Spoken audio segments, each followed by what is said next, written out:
I'm going to show you some slides, and you're going to tell me what you think about them. All right? Oh, jolly good. Art 101 with Mr. Burgher.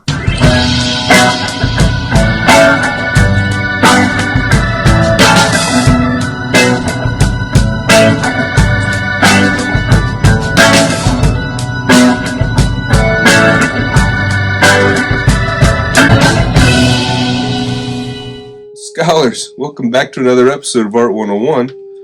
Me, Mr. Burgher, I'm a professional artist and a master educator who attempts to provide the best in art historical content.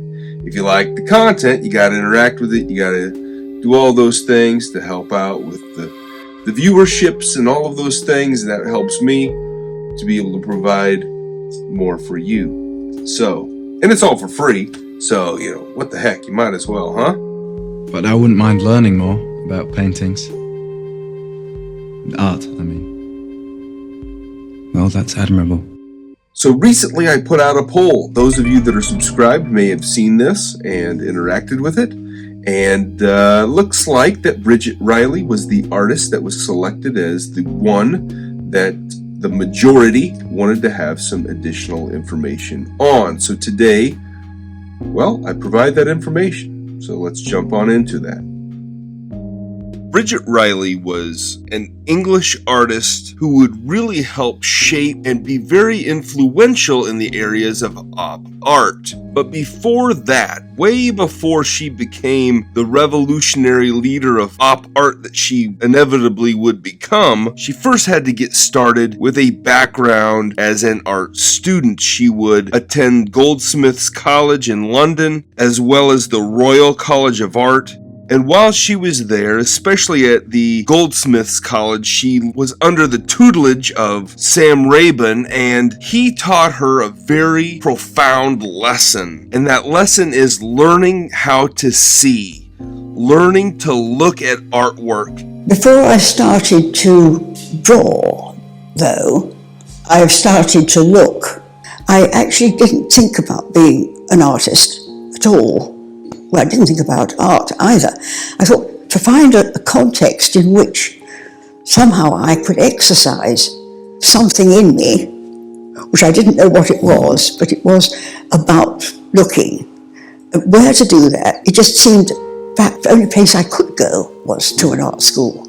Allowing that observation to really affect the type of artwork that you're producing. She became great at observation, and some of her favorite artists would become Edvard Munch, George Seurat, Henri Matisse, Pete Mondrian, Paul Klee, and Jackson Pollock, all for different reasons, of course, but very much influenced her direction and her art and her thinking and all of those sorts of things. And throughout college, throughout her history, up until 1959, she was working in a very representational style, meaning she was trying to recreate or represent the real world on the two-dimensional surfaces or artworks that she was creating. And in 1960, she would change that. She would begin to focus on optical art or op art or any one of a number of different categories that are developed to try to pigeonhole art into a category here or there. But at any rate, whatever you want to call the work that she was making, in 1960, she would begin to exclusively focus on artwork that focused on shape,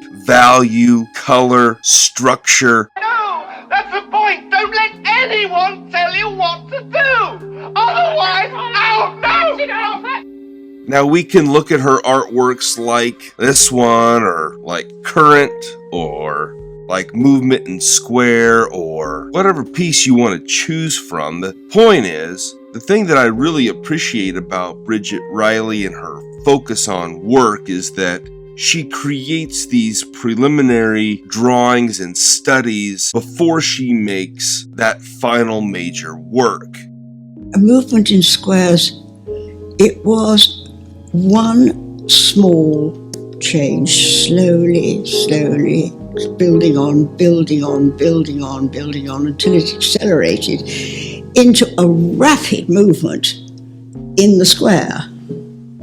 it, so to speak, shuttled almost to extinction. We might think that, well, you're just making a bunch of lines, so all you got to do is put the lines down and that's it. Well, no, you make plan after study, and it's really a deep process that goes into the creation of this very simple sort of thing, I guess, because in order to pull off the optical illusion, you got to know that the optical illusion is going to optically work the way you think it's going to work, and the only way to do that is to study it and plan it and make sure that it's actually working properly before you go to all that trouble of making the major thing. And so the studies and the plans really make that all happen.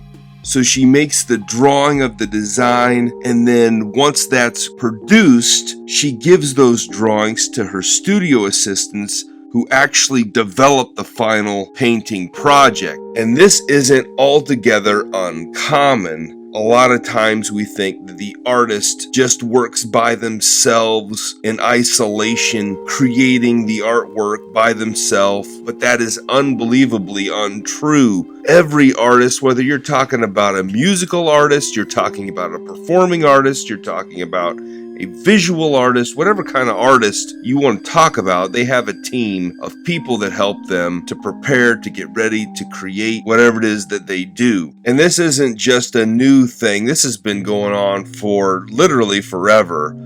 Michelangelo Buonarroti had a huge team of people that helped him paint the ceiling of the Sistine Chapel. Andy Warhol had a team that worked in the factory to help produce these pop art pieces. Judy Chicago has a team of people that helps her create things like the dinner party and so on and so forth. And Bridget Riley also utilizes her studio assistants to help generate these great works of art. Not a trick, is it? Knowledge, education, you know. As she's beginning to practice and work and things like that, Bridget Riley would do several other art-related jobs, but not strictly professional art-type jobs, including working for an advertising firm as an illustrator, working at a glassware shop, and even spending a couple of years as an art teacher for elementary students, which is an altogether completely common track that many art professionals go down as they're doing their thing. Over the course of decades, she would start in one place and end up in another place in her 90s. An artist that has been featured in every textbook there is that deals with modern and contemporary art themes, and without a doubt, one of the great op artists that ever picked up a pen or a brush. Through looking, you can learn to see.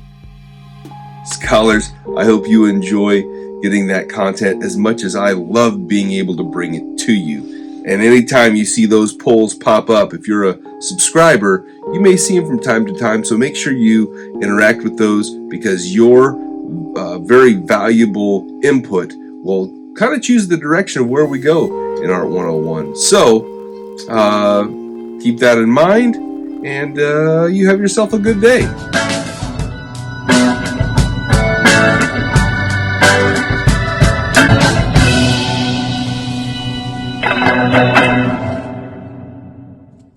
Well, goodbye, everybody. Goodbye, Mr. Gray. Goodbye, Mr. Gray. Goodbye. You've all done very well. Thank you, Mr. Gray.